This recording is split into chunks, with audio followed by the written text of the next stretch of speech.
অন্তহীন প্রতারণা করে বিএনপি কার্যত ফেঁসে যাচ্ছে। এরকম ভয়াবহ প্রতারণা করে এমন কাণ্ড ঘটিয়ে পৃথিবীর ইতিহাসে এরকম কোনো এক্সাম্পল নেই যে কোনো রেজিম পূর্ণ মেয়াদে ক্ষমতায় থাকতে পেরেছে। বিএনপির ক্ষমতা মাঝপথে চলে যাবে, অনিবার্য।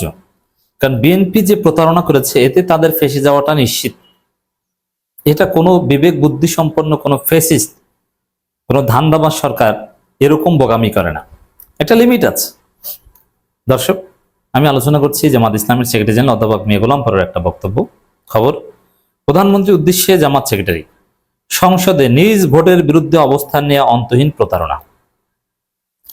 দেখেন, তারেক রহমান নিজে প্রকাশ্যে বলেছেন যে গণভোটে হা দিবেন, আর এখন এসে তারেক রহমানের অনুসারীরা, তার লোকজন পার্লামেন্টে বলে, আরে ওটা তো আমরা ধান্দাবাজি করেছি, যে গণভোটে হায়ের কথা না বললে, গণভোটে রাজি না হলে তো নির্বাচনই হতো না।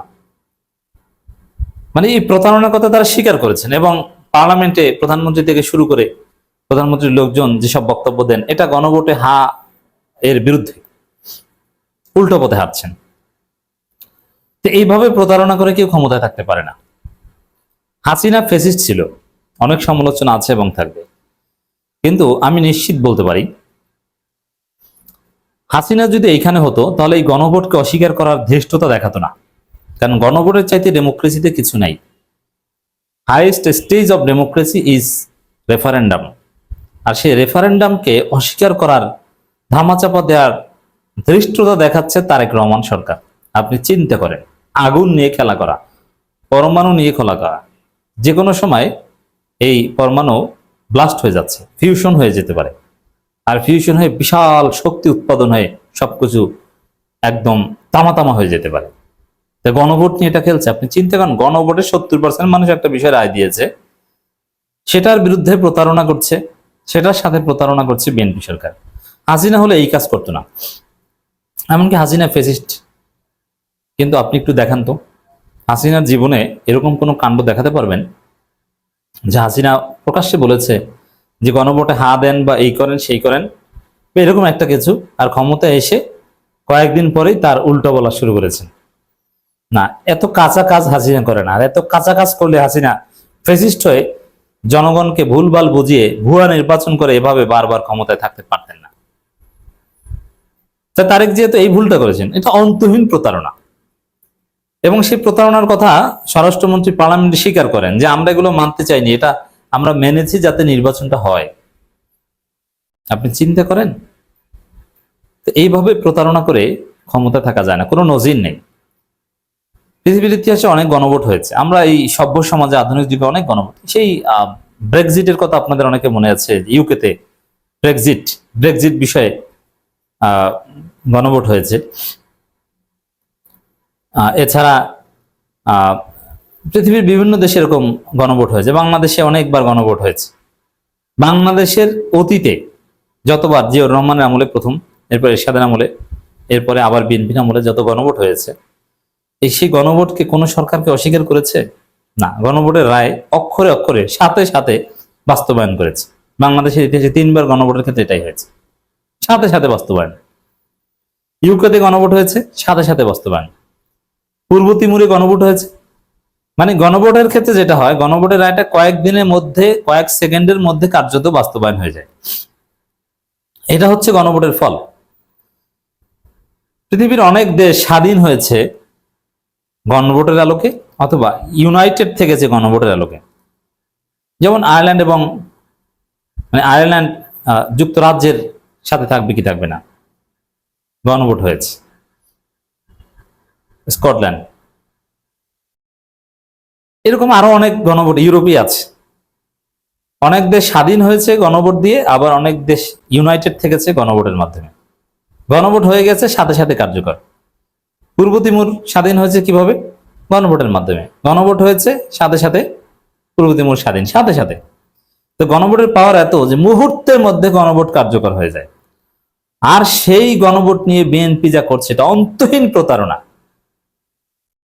পৃথিবীতে এরকম দেখাতে পারবেন না যে গণভোটের সাথে এভাবে বেইমানি করে কেউ ক্ষমতায় থাকতে পেরেছে। তাহলে একটা প্রমাণ দেখান, পৃথিবীতে যত গণভোট হয়েছে সাথে সাথে সেটা বাস্তবায়ন করা হয়েছে। আর বিএনপি কি করছে? তারা বলছে যে না গণভোট এটা তো সংবিধানে নাই, আমাদের গণভোট হয়েছে, গণভোট এটা কোনো সিদ্ধান্ত না। গণভোট হয়েছে ঠিক আছে, কিন্তু সিদ্ধান্ত নেবে পার্লামেন্ট। আপনি চিন্তা করেন, জনগণ সরাসরি রায় দিয়েছে, এখন বলছে যে পার্লামেন্ট সিদ্ধান্ত নেবে। গণভোটকে আগে সরকারকে বৈধতা দিতে হবে, যে এটা মানে কি মানি না এটা আগে দেখতে হবে। গণভোট ওটা তো বাধ্য হয়েছে, এইসব কথাবার্তা বলছে, এইসব কাজ করছে না, এগুলো করে কেউ ক্ষমতায় থাকতে পারে না। মানে বিএনপি সরকার বুঝতে পারেনি যে তা কি বিষয় নিয়ে প্রতারণা করেছে। অতএব বিএনপির কপালে বিপদ আছে, এটা নিশ্চিত। গণভোটে হা ভোটের মাধ্যমে 70% ভোটার জুলাই সনদে বিএনপির দেওয়া নোট অফ ডিসেন্টকে খারিজ করে দিয়েছে বলে মন্তব্য করেছেন জামাত ইসলামের সেক্রেটারি জেনারেল মিয়া গোলাম পরোয়ার। আর বিএনপি ওগুলো নিয়ে এখন সল চাতুরি মার্কা প্রতারণামূলক ব্যাখ্যা দিচ্ছে। তারা বলছে না নোট অফ ডিসেন্ট ওটা ওই নোট অফ ডিসেন্টের আলোকে বাস্তবায়ন করব, অথচ নোট অফ ডিসেন্ট কার্যত উঠে গেছে। না, তারা প্রশ্নমালা নিয়ে আবার কোর্টে পাঠায়, গণভোটের প্রশ্নমালা ঠিক হয়নি, নানান উদ্ভট যত সব কাণ্ড। এমন উদ্ভট কাণ্ড ঘাটিয়ে আপনি ক্ষমতায় থাকতে পারবেন না, আপনার ক্ষমতা টিকবে না। এটা অনিবার্য যে গণভোটের সাথে প্রতারণার ফল হচ্ছে আপনার ক্ষমতাচ্যুত। প্রধানমন্ত্রী তারেক রহমান উদ্দেশ্যে তিনি বলেছেন, শুধু জনগণ নয়, প্রধানমন্ত্রী তারেক রহমান সাহেবও নিশ্চয়ই হাতে ভোট দিয়েছেন। যেহেতু তিনি হা ভোট দিতে বলেছেন, আজকে সংসদে দাঁড়িয়ে নিজের ভোটের বিরুদ্ধে আপনি অবস্থান গ্রহণ করবেন, আপনার রায়কে আপনি অমান্য করবেন, এটা তো অন্তহীন প্রতারণা।